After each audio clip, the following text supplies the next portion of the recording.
Welcome to the Super Clinic Project Podcast Coach's Corner Edition. Ready to boost your practice by 10,000 in just 10 minutes? Join your coaches, Jennifer and Tracey, for fast and proven strategies that drive real results. Let's get started.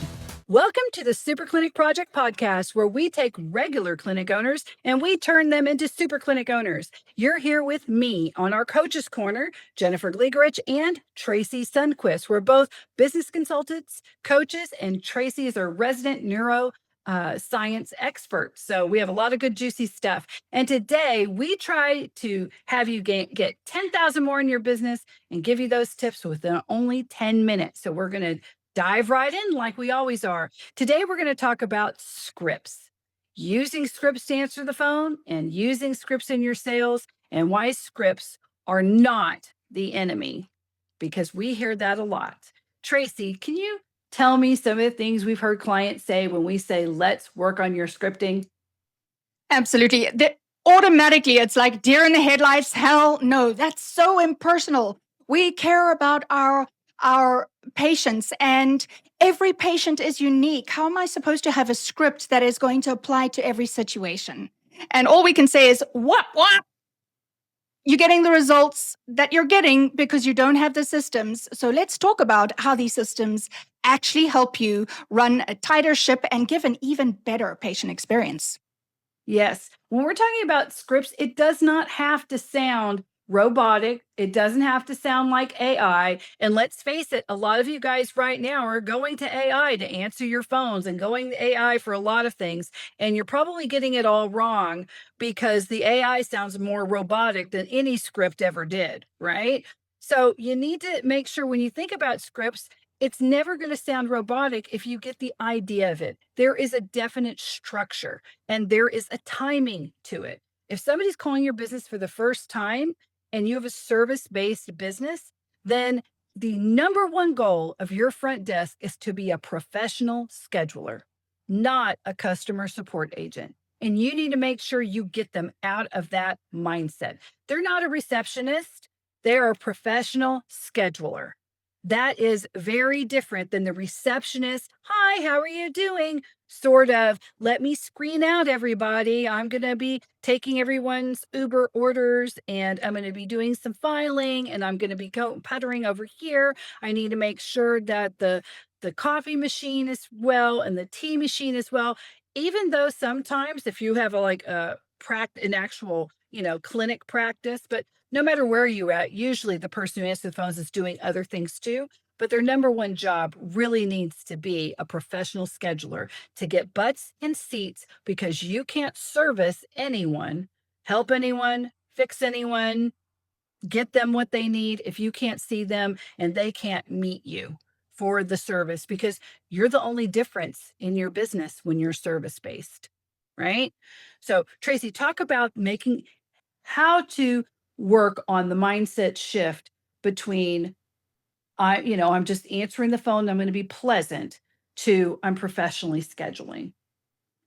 Oh my goodness, I think this is like a superpower. If we could figure this out, we could bottle it, tag it, and we would all be rich. I swear.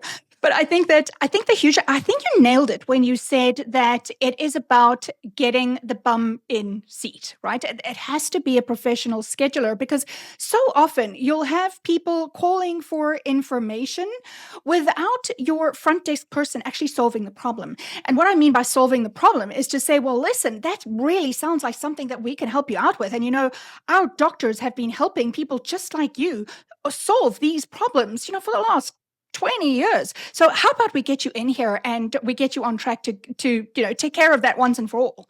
It's using a script is not robotic and it's not fake. Using a script really sets the bar for a professional conversation that puts the patient or the customer first, because it's about solving their problem. I mean, their bum is only coming to your seat if you are going to solve their problem.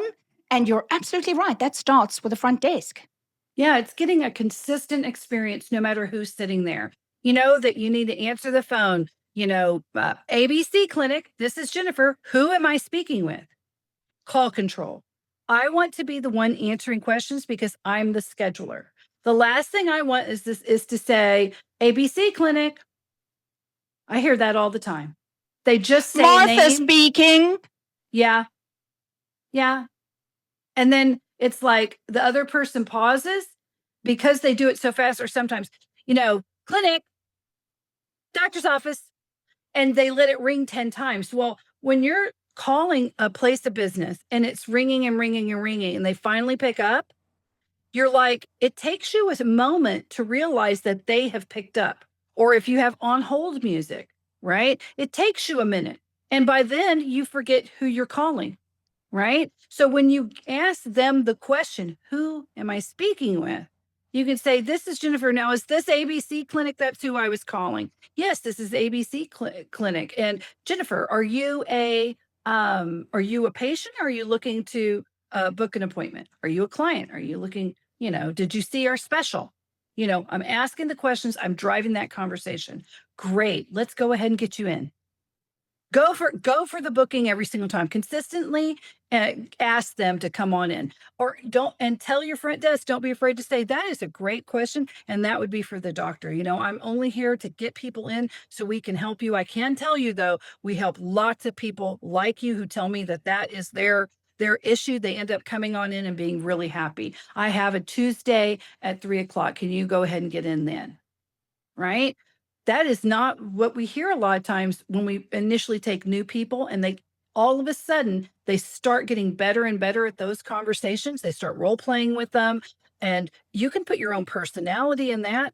And then everybody starts answering the phone the same way. Even the people who don't normally work the front desk, they all have a system. They're all doing it. And then suddenly their ads are working better, quote unquote. I put up the little quote, my ads are starting to work, right? It's not the ads, it's they're working better on getting people in.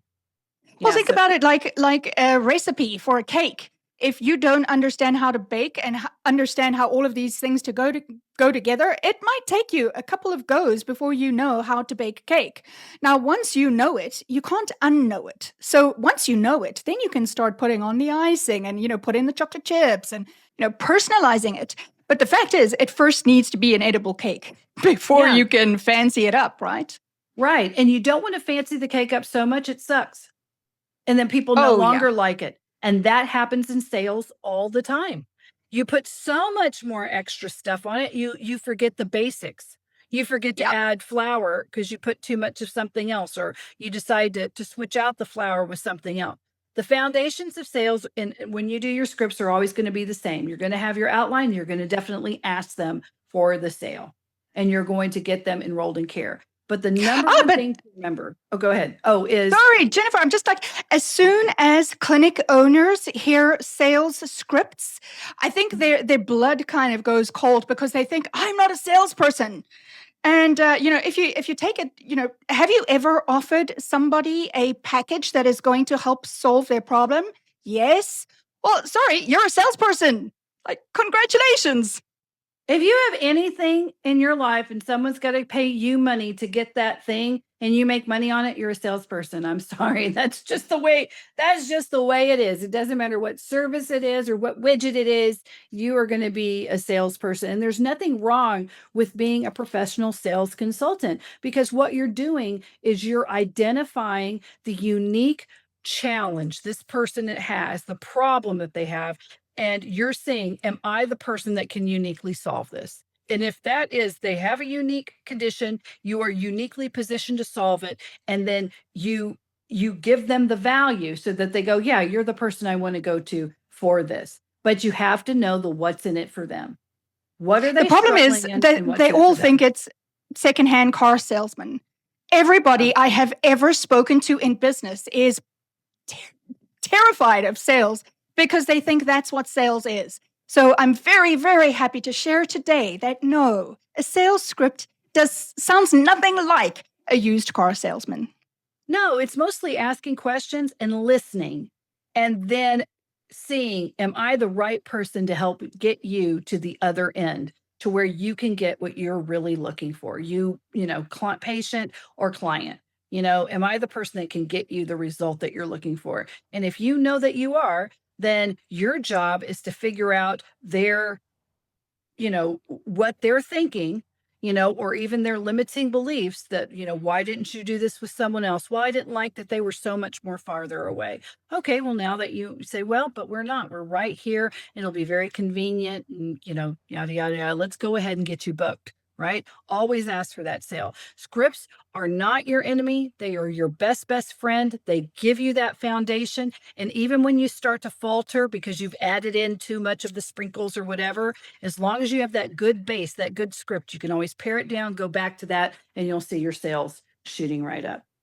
And I mean, not just that. If you don't have a objective, reproducible way of interacting with your customer base or your patient base, you will never know if you're improving your sales skill or not. You will never know if your marketing efforts are paying off in terms of who's signing up and who's not signing up. Because if you do it ad lib every single time, it means that it's so subjective. If you feel like doing it, you might do better. When you don't feel like doing it, you suck and people walk away. This is about having everybody experiencing your offering in the same way. Everybody has kind of the quality experience rather than just seeing how you're going to feel that day. Yep. And that's how you do it. So guys, make scripts your best friend. This has been your $10,000 worth of tips within 10 minutes on our Super Clinic Project Coaches Corner. Please go to superclinicproject.com. If you see Tracey or my picture, Jennifer Gleegrich, click on it. And if you have a challenge or if you have a script challenge, just click on us. We'll be happy to help you with a free session. You guys have a great Super Clinic week. Thank you for listening to the Super Clinic Project Podcast, Coach's Corner Edition. If you would like to work with Jennifer or Tracey to 2 or 10x your business, then go to superclinicproject.com and click on either Jennifer or Tracey's photograph to book a complimentary session. Your greatest breakthrough is just a session away.